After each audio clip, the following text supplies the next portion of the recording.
नोएडा से अविनाश जुड़ चुके हैं। Avinash, good morning. हाँ, गुड मॉर्निंग। बताइए। सर, मेरा शेयर है आरवीएनएल, इरकॉन, रेलटेल और टेक्स माइक्रो। जी तो मैंने जो आरवीएनएल दिया हुआ 59 शेयर है 584 के भाव से, जी। और रेलटेल है 100 शेयर 504 के भाव से, इरकॉन है 81 शेयर 283 के भाव से, और टैक्स जी मैको है 60 शेयर है 271 के भाव से। जी। रेलटेल ठीक है। आपको आरवीएनएल पे 25% का शायद लॉस होता हुआ नजर आ रहा है, या शॉर्ट टर्म के लिए देख रहे हैं स्टॉक? ये लॉन्ग टर्म के लिए देख रहे हैं, लॉन्ग टर्म के लिए एक ना, साल तक बिल्कुल रख सकते हैं। हाँ। बेहतर। गौरंग जी, आपके पास आना चाहूँगा। इनका एक्चुअली जो भी होल्डिंग है, चारों स्टॉक रेलवे वाले ही है, तो रेलवे एज अ सेक्टर आपको कैसा नज़र आ रहा है? रेलटेल, इरकॉन, टेक्स मैको और इरकॉन, इस पर इनकी खरीदारी है, तो बताइए कि यहाँ पर फंडामेंटली स्टॉक तो गिरते हुए नज़र आए हैं, इनकी जहाँ से खरीदारी है वहाँ से, तो क्या यहाँ पर अभी भी पॉजिटिविटी नज़र आ रही है? देखिए अंश, निजी तौर पर तो टिप्पणी नहीं करूंगा क्योंकि कवरेज नहीं है। लेकिन अगर मैं रेलवे क्षेत्र की बात करूं तो पहले तो ये नहीं भूलना चाहिए कि रेलवे क्षेत्र में जितने भी शेयर जुड़े हुए हैं, चाहे वो सरकारी कंपनी हो या फिर निजी क्षेत्र की कंपनी, पिछले साल 1.5 साल में इन कंपनियों ने 50, 100, 150, 200 गुना रिटर्न खड़ा करके दिया है। और ऐसे वातावरण में जहां पर पिछले करीबन 1-1.5 महीने से बिकवाली हावी हो रही हो और विदेशी संस्थागत निवेशकों की तरफ से 1 लाख करोड़ के पार की बिकवाली हुई हो, तो करेक्शन आना स्टॉक में लाजमी है।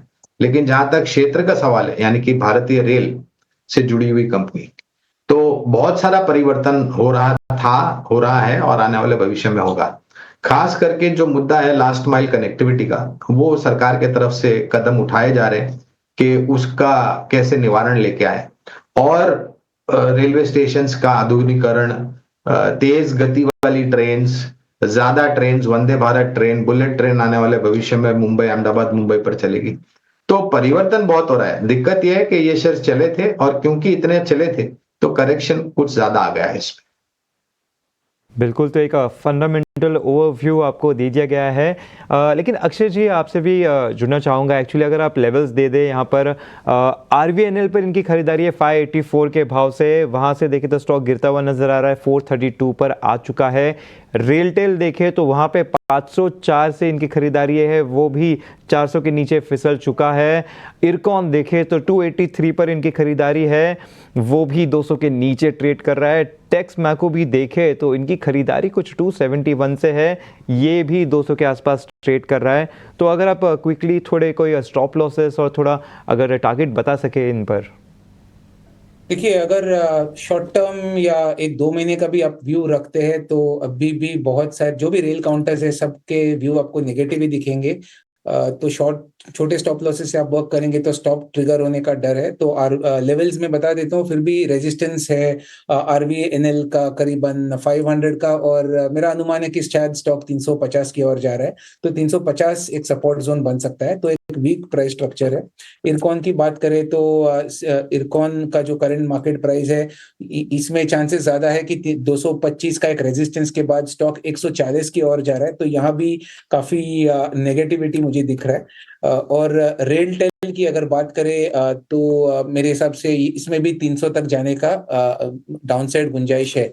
तो कुल मिला के और मिनिमम 5 to 7% का डाउनसाइड मुझे करंट रेट से most of the rail counters में दिख रहा है। अगर आपका एक्सपोजर पूरे रेल स्टॉक्स में भी है तो मैं सजेस्ट करूंगा आप थोड़े से एक्सपोजर कम कर ले, क्योंकि लॉन्ग टर्म में तो सिनारियो चेंज हो सकता है बिल्कुल, बट शॉर्ट टर्म में आप और 7-8% का अगर आप डीप कट्स लेने के लिए रेडी है तो वो करंट रेट्स भी वापस लौटने के लिए बहुत समय लग जाएगा।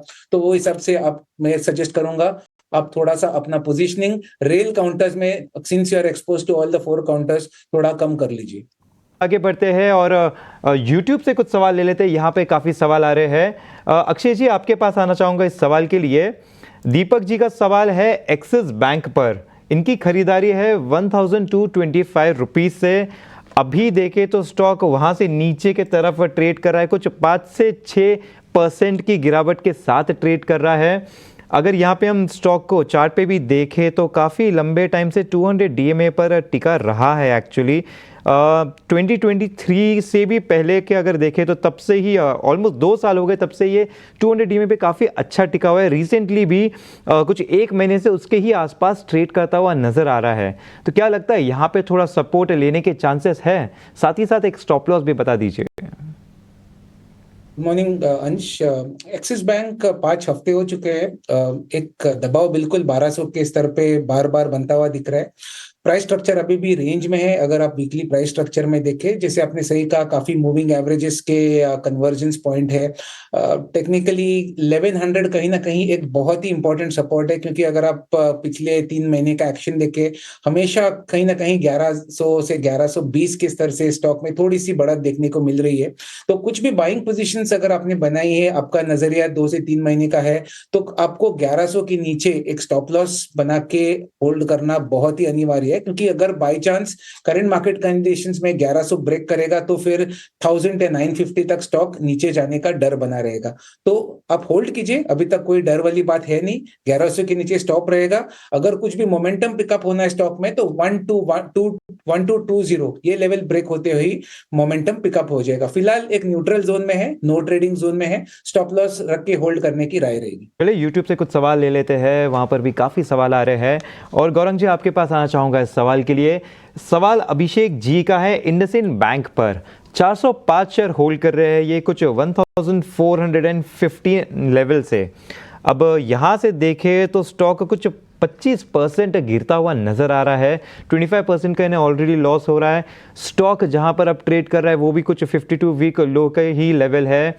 इस साल में देखें तो स्टॉक करीबन इस साल के हाई से 40% नीचे गिर चुका है। अब इतना गिरने के बाद क्या यहाँ पे वैल्यूएशन वाइज थोड़ा अट्रैक्टिव नज़र आ रहा है? तो देखिए अंश, ये गिरावट देखी थी क्योंकि नतीजे बहुत निराशाजनक थे। सिर्फ इंडसइंड बैंक के नहीं, कोटक महिंद्रा बैंक के भी मेरे ख्याल से दूसरी तिमाही के नतीजे निराशाजनक थे।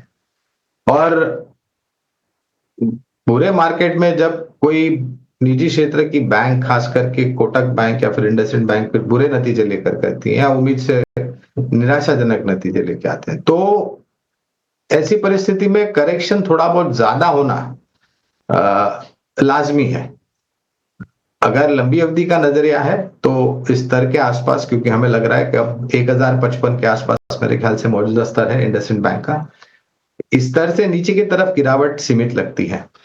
तो एवरेज करना अनिवार्य रहेगा, और अनिवार्य इसलिए भी रहेगा क्योंकि इनकी खरीद थोड़ी बहुत ऊपर के तरफ की है। 1500, 1700, 1600 के आसपास के पार के लक्ष्यांक है लंबी अवधि के लिए इंडसइंड बैंक। मैम, मैंने बैंक ऑफ बड़ौदा का 2000 शेयर होल्ड किया हुआ है 275 के प्राइस से। ओके। मैं 3 to 6 मंथ्स का टाइम होरिजन है, तो इस पे गाइडेंस। ओके, केवल 3 से 6 महीने तक आप होल्ड कर सकते हैं, बढ़ा नहीं सकते अपनी टाइम होराइजन? मैम 1 ईयर तक कर सकते हैं। ओके। अक्षय, आपसे पूछना चाहूंगी, बैंक ऑफ बड़ौदा 275 के आसपास उन्होंने खरीदारी की है, क्या राय होगी? जी देखिए, पहले तो अगर गए 8 वीक हफ्ते का प्राइस एक्शन अगर आप बैंक ऑफ बड़ौदा में देखें तो एक रेजिस्टेंस जोन जो 260 है, वो एरिया से वापस हमें बिकवाली देखने को मिल रही है। बार बार एक ट्रेंड है कि 255, 260 से स्टॉक में सेलिंग बनते हुए दिखता है, जिसके चलते वापस 225, 230 डाउन साइड में छू लेता है। तो वापस सिमिलर हिस्टोरिकल पैटर्न दोहराने का रिस्क है। 220, 225 स्टॉक टेस्ट कर सकता है। अगले 1.5-2 महीने की बात कर रहा हूँ, क्योंकि एक मार्केट का ट्रेंड वीक है। बाकी सिंस आपका नजरिया लॉन्ग टर्म है, आपको शायद ये 20-25 रुपए डाउन साइड से कुछ ज्यादा फर्क नहीं पड़ेगा, क्योंकि लॉन्ग टर्म में अभी तक कुछ चार्ट में मेजर डिटेरियोरेशन के साइंस नहीं बनते हुए दिख रहे। तो आप होल्ड कर सकते हैं। स्टॉक वापस तेजी के मोमेंटम में लौटने के लिए बहुत टाइम लगेगा, तो आपको एवरेजिंग के लिए ओपन रहना पड़ेगा। 225, 230 तक लेवल आए तो आप एवरेजिंग के लिए ओपन रहे। कुल मिला के जब तक स्टॉक 200, 210 के ऊपर है, लॉन्ग टर्म स्टोरी या long term price structure intact है, और लॉन्ग टर्म में वापस रिकवरी के आप एक्सपेक्टेशन रख सकते हैं। बिल्कुल लॉन्ग टर्म के एक्सपेक्टेशंस यहाँ पे रख सकते हैं। एम लेवल्स पे दे दिए गए हैं आपको बैंक ऑफ बड़ौदा पे। इसी के साथ अगले दर्शक के साथ जुड़